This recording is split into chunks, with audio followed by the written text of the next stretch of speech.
Well, good evening, ladies, gentle babies, and everything in between.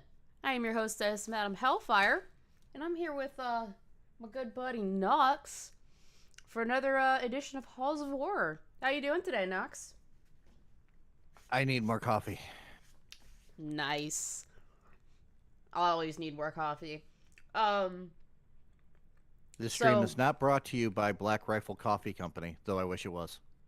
no, we are not sponsored. Be great, but we're not sponsored. Shh. Anyway, um, so we are trying to play makeup for last weekend. Oh, hi Minxie. Welcome. Welcome Hello, to the Minxie. stream. Update on the Ken. Yeah, I know he did. I saw that already, V-Sums. I'm not planning on going back to it, but yeah, I'm well aware. Anyway, what I was gonna say was this is makeup for last weekend because last weekend we were supposed to do our normal co-hosted stream. However, there were some personal matters on Nox's end, and I didn't wanna overload him with anything, so we moved it to today because I have today off. Yay, federal holidays! Woot woot! Yeah, basically what happened was my dad passed away. Everybody kind of knows that. Well, that Sunday, the emotion plus the fact I didn't sleep well all of May kind of hit me all at once. And also, I only got 2 hours of sleep that day. So I literally was like, I'm going to pass out. Yep, I was about to try to force him. That's not what friends do, and I figured I would just take that day and figure it out later. That's why we did back-to-back Halls of Horror. Yay! It's so much content for everybody. Woo! Anyway, but today we're gonna let Nox take the reins because he's El Capitan. He is the tribal chief, the reigning, defending furry of the community. I'm just kidding. I'm just kidding. Remind me to shave. That way, less people call me a furry. anyways. All right, so what are we talking about today, Nox? The I-70 killer. Ooh, you want to give us a little bit of a backstory on exactly what that is, or? He is a mystery wrapped in enigma. A serial killer who's never been caught. Well, you can call him a serial killer, or you can call him a spree killer. It depends. We're going to go into it. Do we want to define what a serial killer and a spree killer is for everybody in the audience? Because I could do that. I have it in my notes, but go ahead. So, a serial killer, oddly enough, initially was considered 3 murders or more, or 3 different murders in different times or more. Now it's 2, I believe. So, a serial killer is somebody who kills 2 different people at 2 different times or more. Whereas a spree killer is somebody that will just like go on a rampage and kill a bunch of people in a short span of time. Yeah, and a serial killer cannot control that urge to kill, while a spree killer is pretty much like your mailman. He's just going to lose it for a little bit, and then he's going to go back to normal. I'm going to disagree with you there because there are serial killers who have controlled it for well over a year or more and then come back. But that's neither here nor there. It's very, very few and far between. But you're generally right. There are some cases in which that's not necessarily the case. But if I'm the tribal chief and you called me wrong, I'm going to have to kick you out of my tribe. That's fine. I'll make my own. With blackjack and hookers? Yes! Blackjack, hookers, and some sort of legal narcotics. Indeed. Because I can't do them legal ones, man. Can't do them illegal ones. Yes, Mead. Hey, what's up, Dev? Mead. Hey, Dev. Haven't seen you in a long time. Welcome. Anyways, why don't we keep going, Nox? Go ahead. I'm sorry, I needed to segue. I need to use my knowledge. My brain cells. Interstate 70 is pretty much 2,171 miles long. It runs from Utah to Maryland. And it runs through the cities of Denver, Topeka, Kansas City, St. Louis, Indianapolis, Columbus, Pittsburgh, and Baltimore. It has a long history of violent crime because, well, it covers a lot of frickin' states. One of the examples is the I-70 Strangler, which is a different serial killer that roamed that highway. And it's also an unsolved case. Now, there are people who will try to link the I-70 killer with the I-70 Strangler. Couple of problems. The modus operandi is completely different. And you'll see the reason why it wouldn't be considered escalating as I go on. But also, the name says it all. The I-70 Strangler strangled people. I mean, pretty self-explanatory. Yeah, he had 12 victims between 1980 and 1991. So they're probably not connected, but there's some people who try to connect it. Now, the I-70 killer only operated in the span of 1 month. Well, that's he pretty collected, quick. Yeah, it was only 6 victims, starting on April 8th to May 7th of 1992. He actually operated in the states of Missouri, Indiana, and Kansas.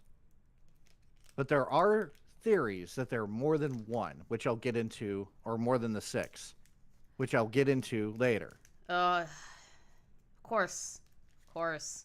You're giving me flashbacks to my current project. You're killing me, Nox. I'm sorry. For those who don't know, I am reading a book called The Ultimate Evil, which basically is a dude going complete Alex Jones in a book format about the Son of Sam killer and it being a cult killing. Yeah, it hurts my brains. I'm surprised you haven't tried to burn that book yet, or burn your tablet, or whatever you have it on. I'm not gonna burn my computer. I don't have Babs yet. That's next week. Ah. Yes, update. Quick segue and update. I will be buying all the rest of the parts for Babs. End of this week. Super fucking excited. Get ready. She gonna be good. Anyway. Anyways, while there are canonically 6, there are 3 that are thought to be connected, and they were in the state of Texas in 1993. Which, if true, would mean that he killed 9 people. But then you have another wrinkle in it, where there was a person that was killed in 2001 who might also be a victim of the I-70 killer.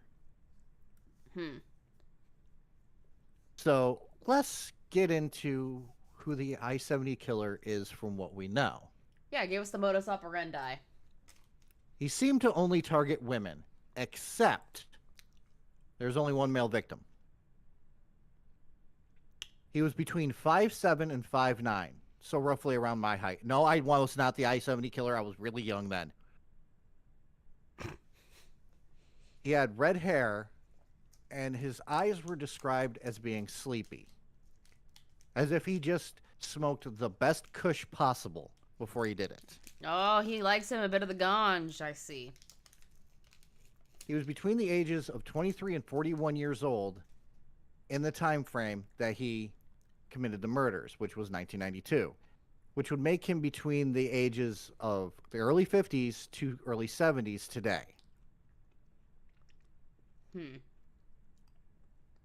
So, with that, let's get into the victims. First victim, on April 8th, 1992, in Indianapolis, Indiana, Robin Fuldauer. She was a 26-year-old who was a manager at a Payless shoe source. And much like in Clerks, she wasn't supposed to be at work that day. Oh, God. She was subbing for another employee who called out sick. She was found in the back of the store, shot in the back of the head with a .22 caliber handgun. She was alone at work, so there was no witnesses. Less than $100 was stolen from the cash register. I wonder if that had anything to do with Payless going out of business. Probably Yeah, not. I don't know. I mean, a guy that looks like he's high on fucking pot walking in and shooting the fucking manager. That's ultimate Karen energy. Pause. Capitan DB with the 5 gifties. Thank you, sir. I appreciate your generous gifties. Anyways, back to our regularly scheduled program.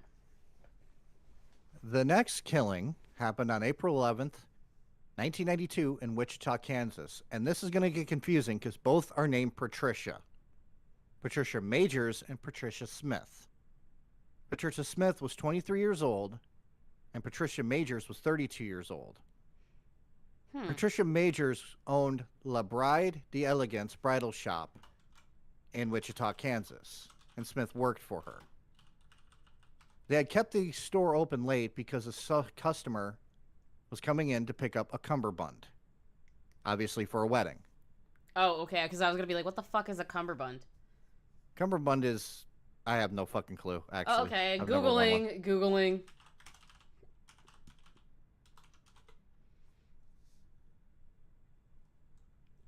It's a broad waist satch worn in a single-breasted dinner jacket. Ah, okay. Got it. It's like a At bridal 6 belt for the p.m. groom. Got it. At 6 p.m., the killer arrived, and the ladies let him in thinking that he was the customer. At first, he thought that one of the women was alone because the other was in the back. But in finding two, he forced them in the back and shot them both in the back of the head. 2 for 1 And then special. the actual customer showed up. Oh. And Oh, the killer no. was leaving. Yeah. Oh, The killer no. tried to order the customer at gunpoint into the back. But the customer refused to go back there and told the killer, I saw nothing. I didn't see nothing. So the killer let him go. Now, this is a kind of a dick move in my opinion, but I can see that he would probably think, oh shit, I shouldn't do this right away. But he waited more than an hour to report the crime. If he had just left and gone to the nearest payphone and called, they could have actually caught the killer. Well, I also don't understand why the killer would just let him leave. And I also don't understand the balls on this dude. Holy shit. Just said, Maybe he I'm... Sorry, go ahead. I'm just curious as to whether or not the killer is stupid. Because you never leave a witness. Yeah, you never leave a witness, and you don't let a witness see your face. Yeah. And in my opinion, if he just ran out the store, gone to the nearest payphone, they could have possibly caught the guy because he was on foot. I'll get into more of that later. But realize in every one of his crimes, he showed up on foot. So he probably parked somewhere. If he was driving a vehicle, he parked somewhere a good enough distance away. It's pretty. That's smart, I guess. Well, this is where the composite sketch that was kind of used in the thumbnail came from. Because the witness described him as a slender man with red hair and fucking sleepy ass eyes. And the gun he's described was an Uzi style. What? Wait, hold on. Do Uzis even come in 22 caliber? I do not know, but he described it as an Uzi style gun. Somebody's been watching way too many mafia movies. Yeah. Too many Arnold movies. Okay, so quick Google search. Apparently there are Uzis that are 22 caliber. The more you know. And knowledge is power. Indeed. Oh. On April 27th, 1992, Michael McCowan was the next victim. And he was a 40-year-old from Terre Haute, Indiana. Yeah, the only male victim. And there have been conflicting reasons why he shot the only male victim, the only canonically male victim. A lot of people think it's because he had long hair and a ponytail when he was killed, and so from behind, he looked like a woman. But surviving family members refute this, claiming that he had short hair at the time of the murder, and up close, it would be easy to see that he was a man. But this also suggests the killer didn't really have a type. He just was more opportunistic. Yeah, it was a crime of opportunity. That's what I was gonna think. That's what I was thinking it would have been. He worked for his mother's ceramics shop called Sylvia's Ceramic. Have you noticed a trend yet? Yes, he likes to go into stores that have one person working, or smaller stores that have one or maybe two people at most working, so we can ambush them. And the majority of the store's names have a female name in them, except for Payless. That is odd, but I think that might just be a coincidence. It might be. But he was shot in the back of the head at point-blank range. Yikes. He wanted to get literally the guy walked up to him, pointed the gun straight at his skull, and then shot. Pause. I'm going to make a joke, and you're going to be able to hear it. Hopefully the stream can hear it. But this is, apropos. Ooh, bitch! That's a banger! Oh, God. Literally, it's a banger. Oh, God. I was thinking of those freaking Flex Seal commercials. That's a lot of damage. No, but that it definitely is. I'm not going to kill you, but your fatherless behavior is embarrassing us. No, true. But again, $50 was stolen from his wallet. I almost said 50,000. What the hell am I on? Wishful thinking. Wishful thinking. May 3rd, 1992. Nancy Kitzmiller, a 24-year-old working at a boot shop called Boot Village in St. Charles, Missouri, was the next victim. Like the first victim, she wasn't supposed to be there that day. Again, clerks. Wrong place at the wrong time. Yep. She was subbing for a coworker who was kind of overworked. And she was shot in the back of the head. And the money stolen again was less than $100. So it just kind of seems like he's not in it for the money. He's more in it for the kill. Yeah, because you would definitely be trying to clear out anything valuable if that's what you were looking for. It's maybe just opportunity. Or maybe he's trying to throw him off the scent. I don't know. I don't know. All I know is it's very clear that you don't go into a store if you're going to rob it and only take $50. That is true. On May 7th, we have the final confirmed victim, 37-year-old Sarah Blessing, who owned a gift shop called Store of Many Colors in Raytown, Missouri. Witnesses who owned the video store, a witness who owned the video store next door saw a man enter the gift shop. The witness then heard a popping sound and then saw the killer leave. The killer just walked out. Didn't run out, just walked out. That seems like kind of with a lot of serial killers. I noticed a lot with serial killers. Some of them just kind of want to get caught. So they'll do dumb stuff like that, where they'll just casually walk out. There's no sense of urgency. They'll leave clues on purpose. Maybe that's part of this theorizing. Just maybe theory braining here, because that's what I kind of noticed. Well, the witness, after hearing the popping sound, rushed over to the shop and found Sarah Blessing's body. Yikes. Now, another witness at a grocery store claimed to have seen the killer just walk up the hill to I-70. And that was the last time anyone seen who could be possibly the I-70 killer. And those are the 6 canonical victims. Okay. Any questions? Does the class have any questions? Remember, this is all going to be on the test.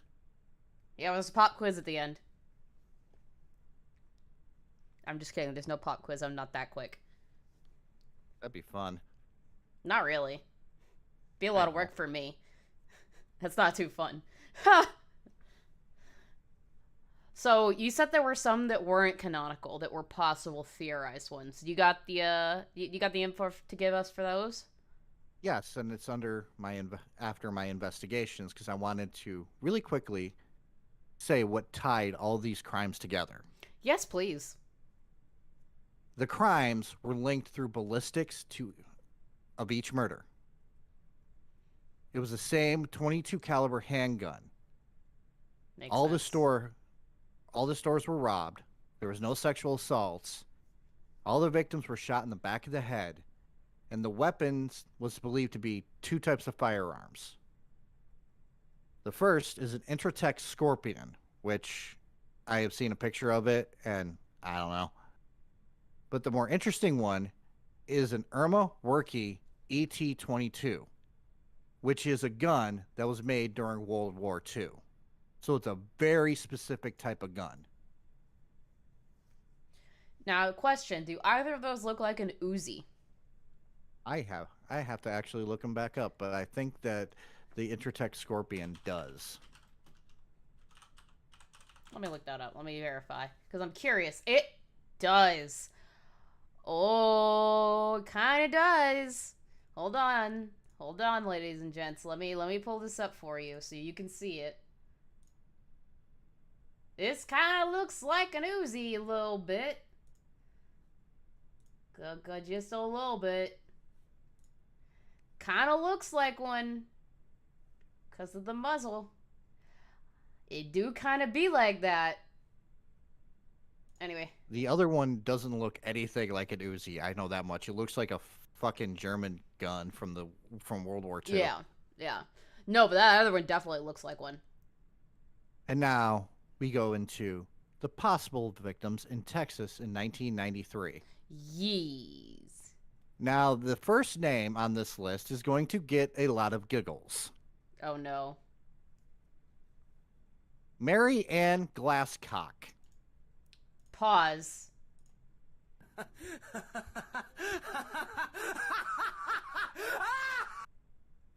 Yep. Yeah. I want to make a joke about having a glass cock, but I decided against it because that's just mean. You said cock, though. Yes, I know I said cock. That's right. Choke on it, you slut. She was 51 years old and worked at Emporium Antique in Fort Worth, Texas. She was shot in the back of the head on September 25th, 1993. Oof. Amy Vest was 22 years old and worked at a dance apparel shop in Arlington, Texas. And she was shot in the back of the head on November 1st. And then you have Vicki Webb, 35 years old, worked at a gift shop in Houston, and was shot in the back of the head on January 15th, 1994. But she survived. Oh, buddy. But I don't think she And probably saw him, did she? Nope. Okay, figured. But here is why she survived.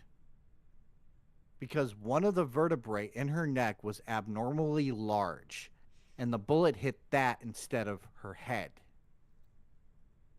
What? Yeah. Which is the most luckiest thing ever, if you think about it. That is really lucky. She played dead as the killer walked up, pointed the gun right at her head, and pulled the trigger. But the gun jammed, So what did he do? He just laughed and walked off. He laughed? He laughed and just walked off. The balls on this guy. The balls. Jesus. Now, Texas, the Texas law enforcement do not think that these cases are connected Why? because the ballistics do not match the gun used in the I-70 murders. Okay, that makes sense. But that's the only thing. Yeah. That they actually... Now, how easy is it to go, well, I shouldn't use this gun anymore, and just pick up a different gun? I mean, one of them was a World War II weapon. It could have broken in between that time, and he could have picked up another weapon in between. Yeah. But we're speculating. So the whole entire thing is more like, okay, the only thing that's not connecting these two murders, or these two sets of murders, is the weapon used. It could also But be everything a copycat. else is the same. Yeah, it could be a copycat too. Could be copycat. We don't know. That's just a theory. A crime theory. And bang.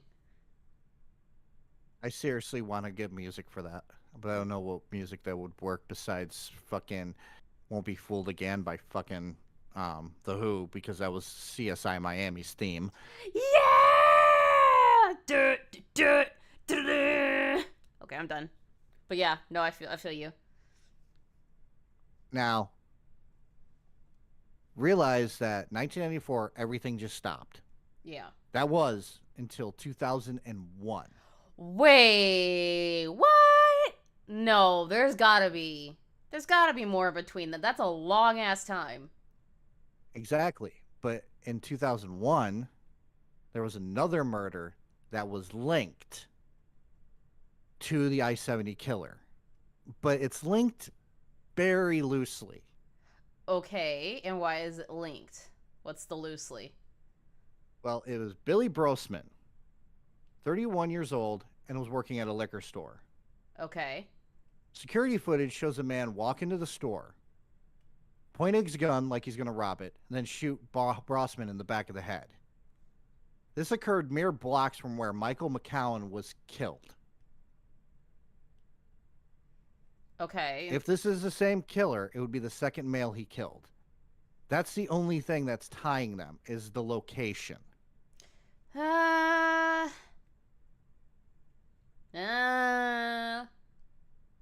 not the same gun.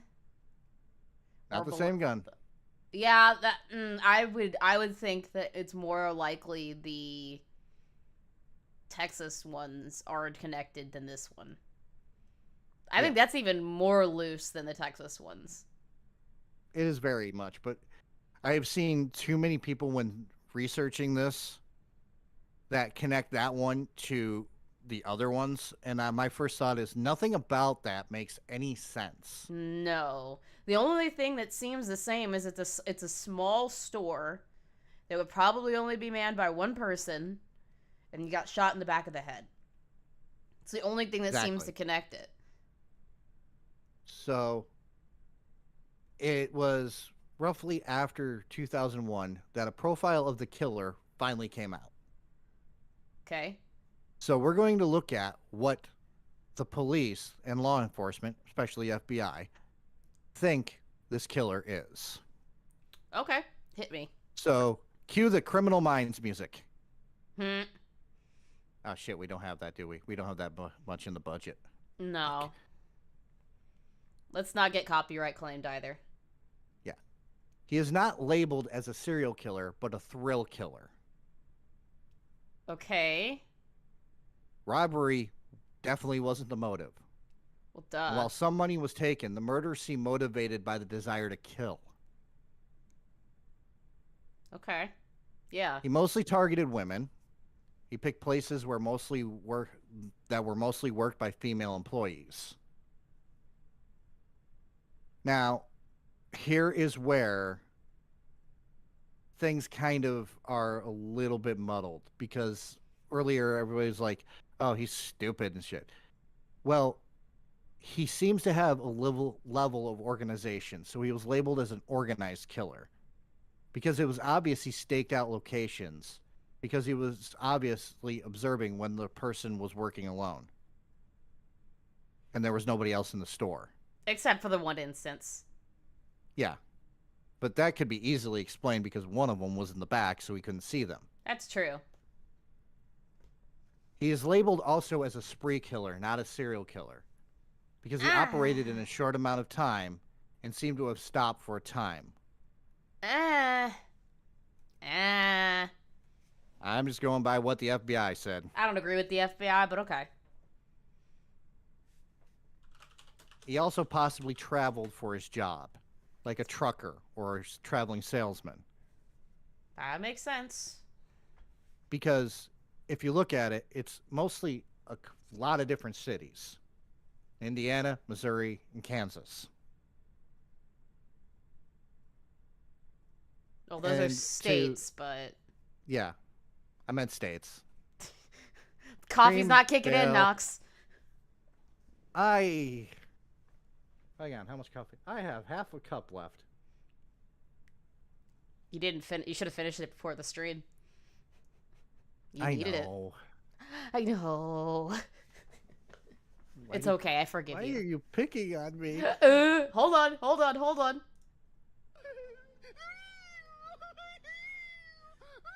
This is you. That's you. I am not chugging my... The only way I would chug my coffee right now is if somebody freaking donated $50. How's that? No, don't do that. I'm just joking. Don't do that. Joking. Don't do that. Don't give them ideas. Yeah. It's a fun idea. But yeah. But yeah, he, along with the organized killer thing, it's obvious he surveyed the scenes.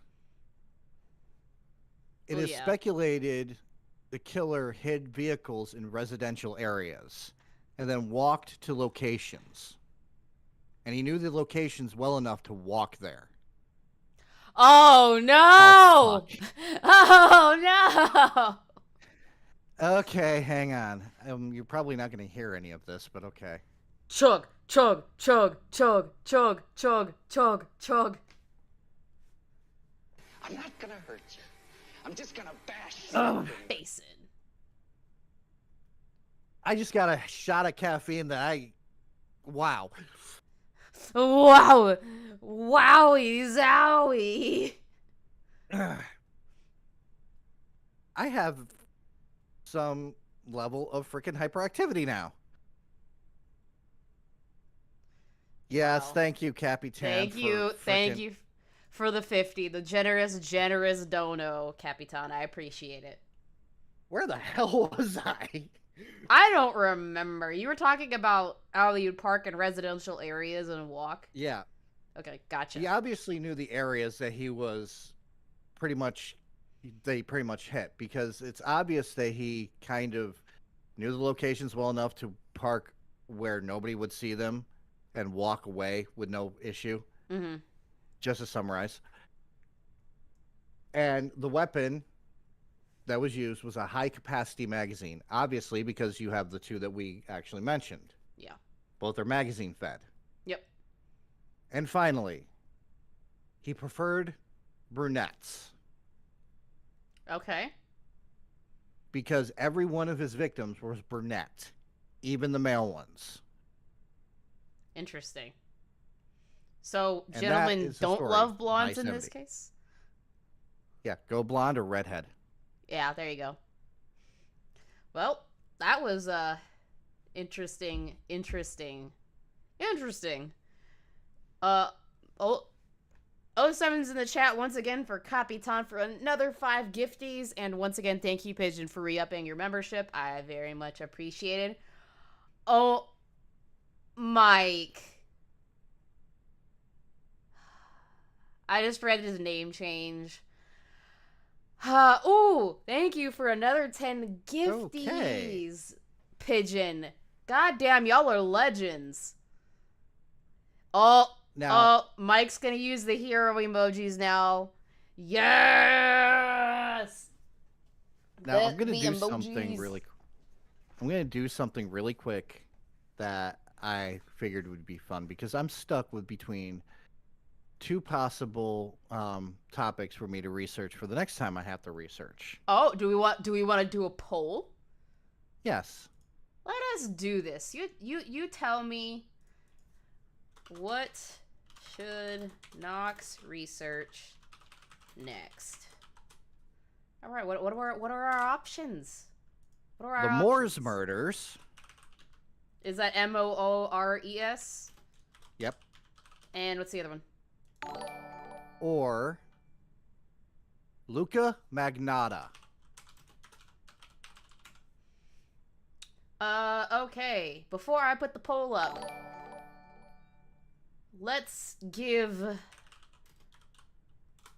a summary of each, I guess. Oh,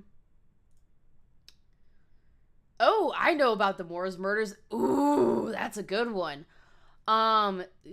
This is a duo of killers. Ian Brady and Myra Hindley. They are a couple serial killers. Which is nice. I haven't done that one in a while. That's a good one. And then the other one is Luca Magnotta, and that is the dude that's been what? Don't kill cats? He Don't Fuck with Cats. There you the go. Name of the.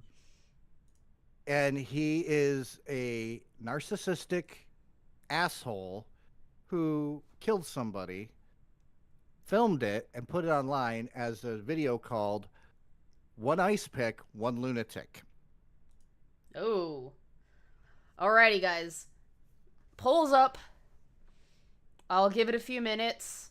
You can either do the Moors murders, which is the couple serial killer. Couple as in a man and a woman that are together. And you have Luca Magnotta. One is Looks like- Canadian, the other is British. Looks like the Moors murders is taking it pretty hardcore, so... Alright, what's up, Sadisa? So I'm going to just... I'm just gonna go with it here. I'll give it another minute, but it looks like the Moors murders is taking it. Yeah. Yeah, you wanted to do the other one, huh? No, actually, I didn't. I actually hoped for the Moors murders. Alright, well, we're gonna call it there then. Nox is gonna do the Moors murders, but what am I gonna do for the next stream exactly? Because we usually switch off. I think it'd be fun. Oh my god, it was 69%. Ah! Giggity. Wow, this is getting intense. Y'all are freaking horny. Nice. HH does one and Madam does the other. That's the same person. Yeah, I'm not a madam, and... Well, I'm not a madam on the weekdays, I should say. That's right. Choke on it, you slut. God damn it. Wow, this is getting intense. Y'all are freaking horny. That's just funny. That's funny. Nox. Ha! Yet. Anyway, no, I'm thinking we can do, and I think this would be a fun thing for the community. I might put up a community post for it, but I think it'd be fun to look into some urban legends next time. Sort of like, oh, I don't know, Black-Eyed Kids, Melonheads? Melonheads, Backseat Killers, fun stuff Hook. like The Hook. Yeah, that would be fun. No, we're not Stranger doing Calls. Slenderman. Fuck you, Mike.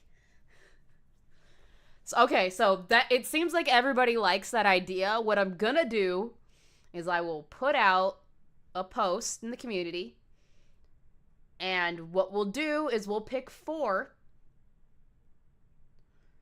and we'll go over those in the next one. So you get 2 and I get 2? We could do that. I think that's easy. 'Cause Nice. These are usually not super in depth, so I think it'd be fun. I think everybody likes that idea. I think we're gonna do that. That's what we're gonna do. Urban Legends, let's go! Let's go! Anyway, you got anything else for everybody? Do you want to plug your stuff, Nox? I just released a video on Austin Jones, which for some reason I can't remember the name I went with. I think it was. It doesn't matter. But the next one I'm doing is Some Interesting Mysteries, D.B. Cooper. And then I'm doing Daddy-O5. Fun. For me, I'm kind of still working on the Cryptid Iceberg Level 1 video. That's going to reference Nox a lot. You guys are going to get annoyed by how many times I'm telling you to go watch Nox's crap. It's not actual crap. I'm just saying crap in the sense of, like, a thing. I think I did it, like, 5 times in the script, and I'm like, sorry, guys. Sorry. No, I'm going to reference my friend. Well, yeah, I did do a couple of cryptids videos. A lot of them. But, yeah, I'm doing that, and then I'm still reading. I still got, like, 200 plus pages in this fucking book, and it's killing my brain, guys. I want to quit so bad, but I'm not gonna. I must endure the cringe. Must endure the cringe. Got anything else, Nox, before we close it out for the day? Remember to floss, brush your teeth, do your homework. Wipe your ass. Wipe your ass. And also love one another in a platonic sense. I think you went a little too far. I think it's time to end it. Good night, guys. Y'all have a wonderful evening and sweet nightmares.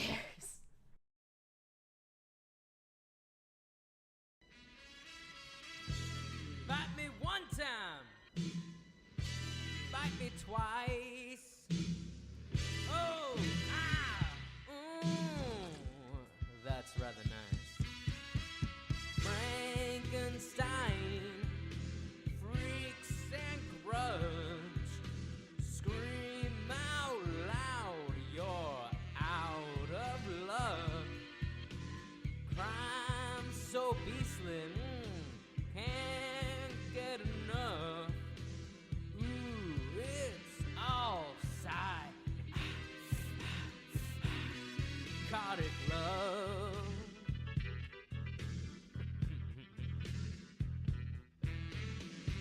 I start to turn when all the streets are moving. I suck 'em dry and rip off all the skin. 'Cause freaky horror films, I'll always be a fan. From Nosferatu right up to Train to Busan. And what a beautiful werewolf queen we have inside it. To slice the path of hell with a foul death beside it.